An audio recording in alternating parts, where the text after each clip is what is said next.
Davis is here. Hi, Alden. How are you? It's great to be here, Ray. And just back from a triumphant tour of Norway. And, you know, when you had the Brexit, they didn't care because they're not part of the EU either. Right. And they seem to survive. I don't know how they're surviving over there, but they seem to be doing okay from what I understand. But anyway, we do have donuts this morning. Speaking of which, the official donut supplier to the Saturday morning show when I'm on is Luke's Donuts, West Avon Road at the Country Club. I just go right on in there, fresh donuts. But I have this recipe we'll do after 7:30. Oh, I heard you talking about that. Yeah, grilled donuts and blueberry sauce. So... You see, here we go. We have the donuts. There it is. Cut it in half. Yep. Put it on the grill. If only I had a grill. Can you use your little George Foreman grill here in the studio? God, you know what? I've got one. I'll bring it in. That's Monday. I'll bring it in. Bring it in. Slice it up. Gene will bring the maple syrup and the blueberries. Yeah, right. And we need ice cream. Anyway, Alden Davis is here. It's time for our coaching session. So what do we have today here, mister? This 4th of July weekend, this Independence Day, Coach encourages you to declare independence from yourself. Yeah. Free from me. Yeah. Free from the self-deception, the self-lying that keeps me from improving and progressing. You know, in Magnum Force, Clint Eastwood's famous line as Inspector Callahan is, "A man's got to know his limitations." Do you know your ethical limits, your physical limits, your capability limits, your self-imposed limits? Be ready after Weather and Sports here at WTIC, your coaching connection. Ooh, that's catchy. I like that, coaching connection. Back with more of that here in just a minute on WTIC. Okay, kids, happy 4th of July weekend, and we will take a break, come back, Kevin Nathan does sports, and then we're going to take it to school. It's 7:14.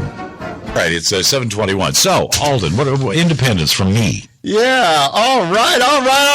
Woo! That's great to be together this Saturday morning, Independence Day weekend. Summer is here again time. Whether you are on the road, in the store, or cleaning the yard, thank you for being here for Saturday morning coaching. And for you, Miss Shirley Bussolini, the spark plug of Avon's Italian Club, hold off getting that cup of coffee this morning and stay with us. Okay. Coach has a great message today titled Free From Me. During the 1970s, Clint Eastwood brought to life the character of Inspector Harry Callahan, the non-stop, unrelenting San Francisco cop. In Magnum Force's signature line is, "A man's got to know his limitations." In the context of the movie, it speaks to knowing your boundaries, which lines you will not cross, and an accurate assessment of yourself. Today's coaching tip, stop lying to you. We are going to unpack Callahan's statement so that we can get an accurate picture of our reality, an accurate assessment of who I really am. Why? So that you stay in control of your life and the results you're getting. Look, I have engineering roots.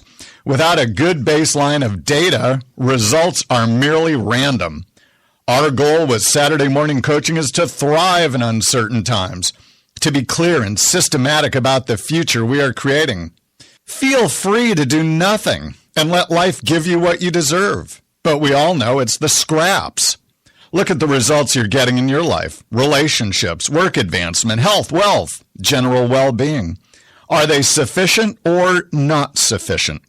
Coach believes you are in control of your results, and the results come from the decisions you are making right now. Gotta know your limitations? Let's look at 4 areas: ethics, physical aging, capabilities, and self-imposed limitations. Socrates is credited with saying, "The unexamined life is not worth living." He's kind of implying that we need to be introspective so that we are always growing. But here's the catch. What? There's a large body of research that tells us when people look at themselves, introspect, they overstate how good they are. They lie about their capabilities. They're smarter, better looking, jump higher, run faster, sing better than the facts show. And they believe they're better than their peers. Wow, how can you grow and improve when you believe you've already arrived? Without an accurate picture of yourself, self-deception will keep you from making any changes. It will keep you from growing. The tricky thing about facing into my limitations is that if I believe they are fixed, I will stop growing and rob myself of future possibilities. Take Brandon Todd. He's 5 feet 5 inches, and he wants to slam dunk a basketball through a 10-foot high regulation hoop. Whoa! He could say, too short, dumb ambition, never happen, and move on. Or he could be inspired to be something so much more than he physically appears. Intrigued by jumping performance of Russian powerlifters, he believed it was possible, and with an accurate understanding of his starting point, he began a rigorous workout regime that ultimately resulted in his ability to jump high enough to slam dunk. Whoa. It is truly inspirational. I posted the link to his story at myvaluetree.com under Star Power. How about your ethics? I love a line from a show where a person is asked, "Are you still morally flexible?" I'm saddened by the number of small business people who tell me that a 5% kickback is common practice if they want to receive an order. Back in my early days in production, purchasing, Ron had a great network of local machine shops which could always turn around hot parts. Turned out Ron insured where the work was placed based on the kickbacks he got. Ended up spending time in the federal pen for his moral flexibility. You got to have a code to help guide you. When your ethics are situational and your motivation is self-preservation, the results will get you seldom in a way that works to your favor, as Ron discovered. How about know your limitations as you age? Oh, there's the basic stuff like stop lifting heavy loads unassisted as you get older, take care with uneven surfaces, and don't put your body through situations beyond its capabilities. And then there's the more subtle stuff of what you do, your purpose. Here, limitations are self-imposed. Colonel Sanders launched out with his chicken recipe in his 60s. Mother Jones started her labor movement in her 60s. Author Harry Bernstein had his breakout success with his first of 3 novels in his 90s. And at age 64, after 28 years working in the foster care system, Clara Hale started a whole new mission of caring for drug-addicted babies in Manhattan, receiving such notoriety that John Lennon left provisions for support of Hale House in his will, and at age 85, Clara McBride Hale was honored by President Reagan for her humanitarian work. How about knowing the limitations of your capabilities at work? Best way to figure this out is with assessments. Posted for you at myvaluetree.com under Star Power is a link to 8 great assessments at the Harvard Business Review site. They are very insightful and informative. Well worth the few minutes it will take. But hey, why get good data to help you grow when you can just lie to yourself about how good you are already? Coach would hate to rock your boat. Assessments help give an accurate account of your starting point, and that is essential if you want to up the quality of the decisions you are making. Remember, as the female Victorian author George Eliot said, it's never too late to be what you might have been. Have a great Independence Day from your self-deception. I'm Coach Davis. I'd like to play Billy Joel's I Love Me Just the Way I Am song here in the near future.